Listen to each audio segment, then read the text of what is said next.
bienvenue sur notre chaîne Famille avec Jésus. Je vous invite à nous rejoindre pour réfléchir sur le thème l'individualité familiale. Basé sur la parole de Dieu dans Pierre chapitre 4 verset 10, comme chacun de vous a reçu un don, mettez-le au service des autres, en bon intendant de la grâce variée de Dieu. Les deux personnes qui unissent leurs intérêts dans la vie auront des caractéristiques et des responsabilités individuelles distinctes. L'épouse doit honorer le cercle familial. Le mari doit savoir dire à sa femme qu'il apprécie son travail. Ni le mari ni la femme ne devraient exercer une domination arbitraire l'un sur l'autre. N'essayez pas d'imposer vos volontés l'un à l'autre. Vous ne pouvez pas faire cela et préserver l'amour mutuel. Soyez bienveillants, patients, indulgents, prévenants et courtois. Par la grâce de Dieu, vous pouvez vous rendre heureux l'un et l'autre comme vous l'avez promis lors de votre mariage.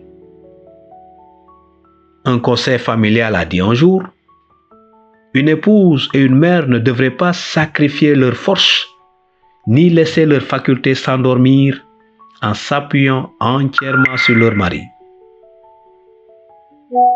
Son individualité ne peut se confondre avec la sienne. Elle doit se considérer comme l'égale de son mari, se tenir à ses côtés, rester fidèle à son devoir et lui au sien. Son travail dans l'éducation de ses enfants est à tous égards aussi valorisant et ennoblissant que n'importe quelle fonction que son devoir l'appelle à occuper, même s'il s'agit de la plus haute fonction de la nation. Une épouse doit occuper la position que Dieu lui a initialement désignée, à savoir l'égale de son mari. On peut dire que les devoirs distinctifs d'une femme sont sacrés.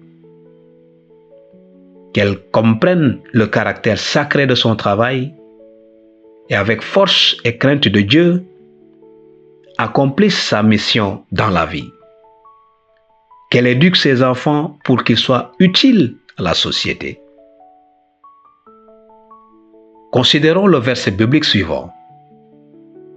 Celui qui trouve une femme trouve le bonheur et obtient la faveur de l'Éternel. Proverbe chapitre 18, verset 22. Trouver une épouse repose sur l'idée d'une femme digne de confiance, sage, humble, généreuse et bienveillante. Elle rehausse la dignité de la famille, ajoute du prestige à la réputation de son mari et est profondément aimée de toute la famille. Prions. Seigneur, accorde à nos épouses la sagesse dans cette grande mission qui consiste à modeler le caractère de nos enfants, afin qu'ils soient aptes à la vie supérieure et immortelle. Leur travail est aussi important que celui du mari et du père,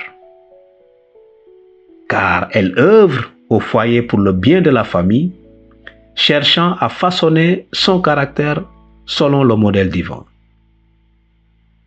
Accorde-nous la sagesse d'en haut, afin que notre foyer soit un petit coin de paradis ici-bas. Nous te prions par les mérites de notre Seigneur Jésus-Christ. Amen. N'oubliez pas de vous abonner sur notre chaîne Famille avec Jésus. À bientôt.